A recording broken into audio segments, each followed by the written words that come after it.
Welcome to the deep dive. We are jumping straight in today. We're looking at a major document released in May 2025, China's National Security White Paper. The title is China's National Security in the New Era. Yeah, and this isn't just some routine release.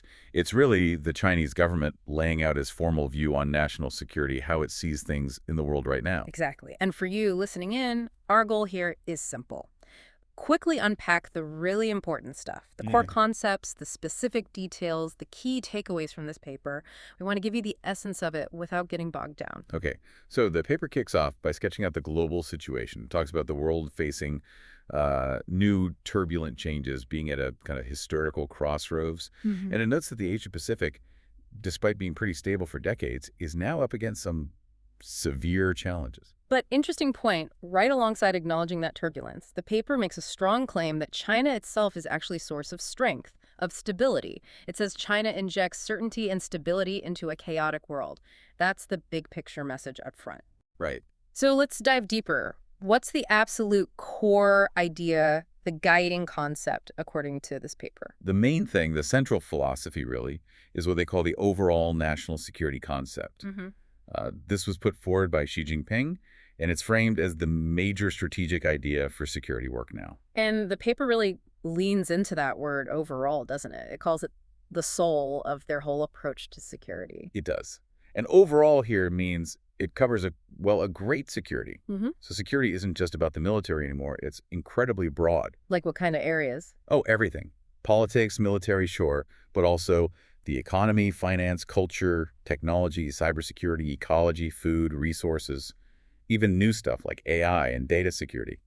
It's a very wide net. And it's dynamic, too. The paper says it adjusts. Yeah, it stresses that. It's constantly adjusting if things develop. Yeah. But importantly, they also clarify this isn't about, generalization of security, like making absolutely everything a security issue or chasing some kind of impossible absolute security. Okay, so it's more systematic, coordinated. That seems to be the idea. A coordinated approach across all these different areas, aiming for national survival, yes, but also sustainable development. It's about managing the details to support the big picture. Right. So if that's the overarching concept, this huge overall scope, how does the paper break it down? What are the key pillars or principles supporting it? Okay, it outlines several key aspects. First up is people security.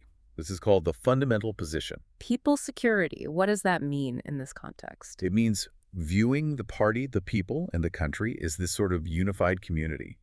The focus is on the safety, health, property, and rights of the people being the top priority. And they actually back this up with some numbers in the paper, don't they? Citing survey data. They do. They mention polls supposedly showing over 90% trust in the government and satisfaction with the political situation among Chinese citizens. They use this to suggest people are on board with this approach. Interesting. Okay, what's next after people security? Next is political security first. This one's described as the lifeline. The lifeline.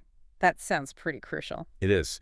It's all about maintaining the Communist Party's leadership and the socialist system. That's presented as non-negotiable, the absolute foundation. The paper talks about needing to spot and eliminate political hidden dangers quickly. Because the argument is, if political security falls apart, then the whole national revival project is impossible. That's exactly the logic presented. It's the prerequisite for everything else they want to achieve. Okay. Makes sense within their framework. What follows political security? After that comes safeguarding national interests. This is framed as the basic requirement. The paper acknowledges, all countries look after their interests, but says it should be balanced with common interests and respecting others. But China's own interests are paramount. For China's security, yes. It says maintaining its security is primarily about protecting its core interests, things like sovereignty, unity, territory, people's well-being, development. And it's really unambiguous here. It explicitly states China will never give up its legitimate rights or, quote, trade its core interests. It's a very firm line drawn in the sand in this document. Right. Okay. So people, politics, interests, what else? A big one is preventing and resolving national security risks. This is seen as a central task. The paper notes China faces all sorts of risks, and needs to keep them under control, especially any that could derail that national revival goal. And this is where they use some specific terms, right? Black swans and gray rhinos. Exactly. They talk about being vigilant for black swan events, those sudden unexpected crises, but also preventing gray rhino incidents. Those are the big obvious threats people tend to ignore until it's too late. So it's about preparedness. Preparedness, yes, but also being proactive. The paper mentions needing high-trick ways to deal with risks and talks about both prepared wars and, interestingly, strategic active wars that turn danger into danger. Turn danger into danger. What does that mean? It seems to imply actively confronting risks, maybe even using a crisis to gain advantage, rather than just passively defending. It links to this broader theme in the paper about carrying forward a spirit of struggle. A spirit of struggle. But they also talk about cooperation. Yeah, it's a bit paradoxical. Daring to struggle, being good at it, but also seeking cooperation and win-win outcomes within that struggle. It's a complex positioning. Okay, let's shift outwards. The paper also talks about China's role in international security. It does, under the heading Promoting International Common Security, which is framed as a great power responsibility. And the message here is, The paper explicitly rejects what it calls Ba, basically, strong countries bullying weaker ones.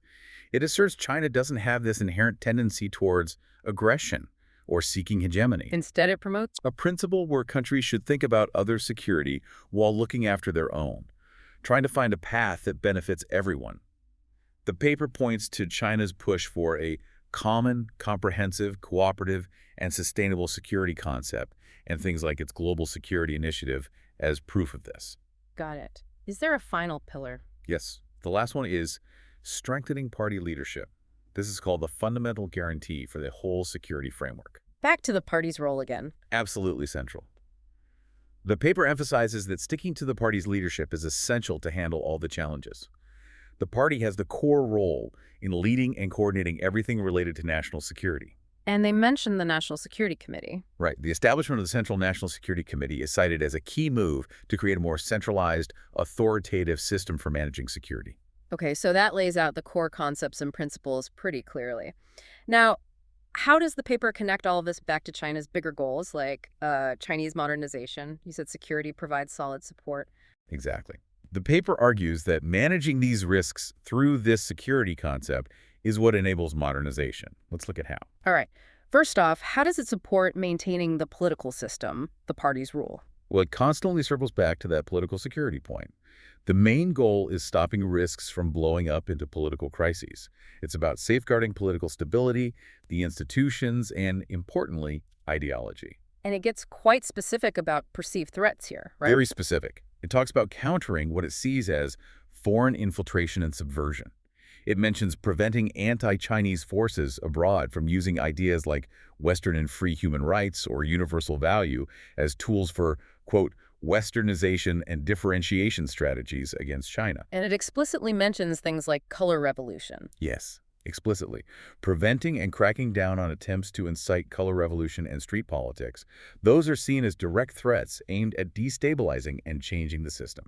And this connects to specific regions, too. Definitely. The paper talks about combating separatism in Tibet and East Turkestan under law, claiming they've curbed infiltration and improved security there. For Hong Kong and Macau, security is tied to implementing one country, two systems, central authority, and principles like patriots governing Hong Kong and patriots governing Macau. And the Hong Kong security law gets a mention. Yeah, it's cited as proof of success, having moved Hong Kong, in the paper's words, from chaos to governance to governance. So political stability is deeply linked to this security framework. Okay, so that's the political side. How does the paper argue national security improves people's actual lives, their well-being? It makes a direct link. It says a key measure of a success for national security work is whether people feel a greater sense of gain, happiness, and security. So connecting security to everyday concerns. Right. Things like social stability, safety at work, food and medicine safety, protection from disasters.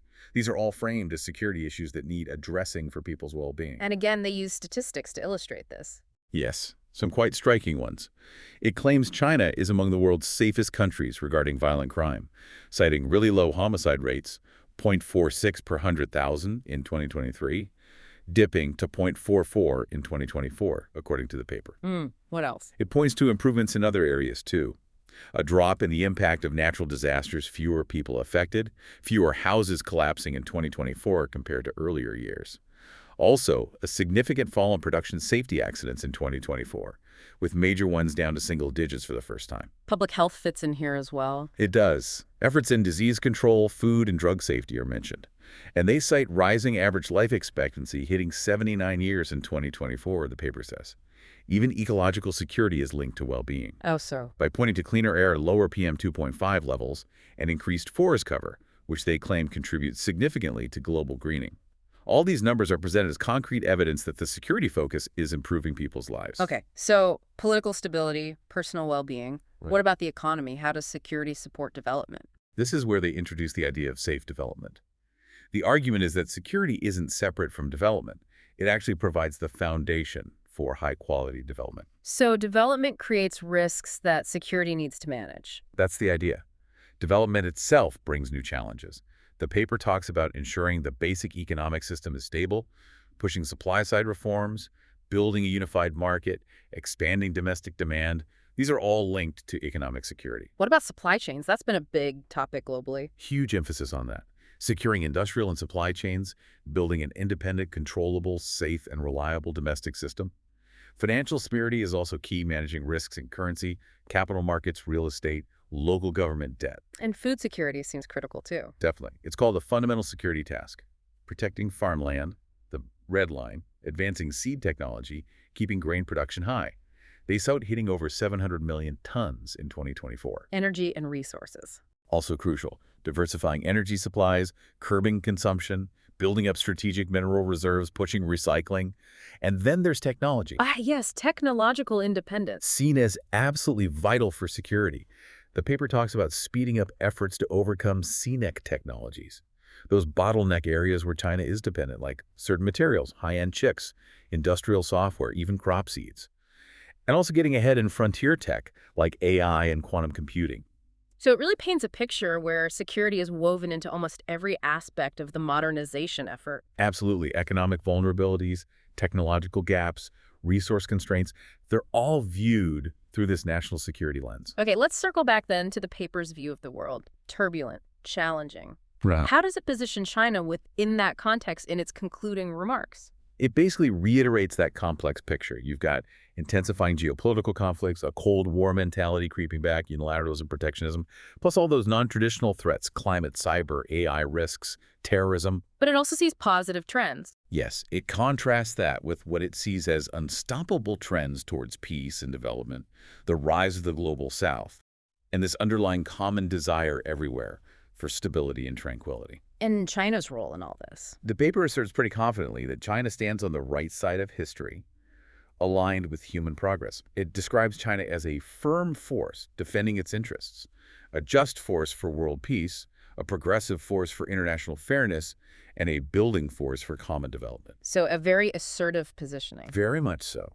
The paper wraps up by stating that China's ability to maintain and shape its national security is unprecedented, and its progress towards national revival is unstoppable. That's the final takeaway message. Okay, so this white paper really gives us a very comprehensive, very multi-layered view of how China officially defines and approaches national security today. Yeah, deeply tied into its domestic goals, its global role, all guided by that very expansive overall national security concept. And just to remind everyone, what we've discussed here is purely based on unpacking the viewpoints and details presented within this specific document, this white paper. Exactly. So maybe a final thought for you, the listener, to chew on, drawing from what the paper lays out. When you see this incredibly broad definition of overall security stretching way beyond just military stuff into the economy, tech, culture, even personal well-being, how might that specific approach, as described in this document, shape China's interactions with the rest of the world going forward? And what does understanding this wide-angle view of security, as China articulates it here, mean for you as you try to make sense of global events? Definitely gives you something to think about.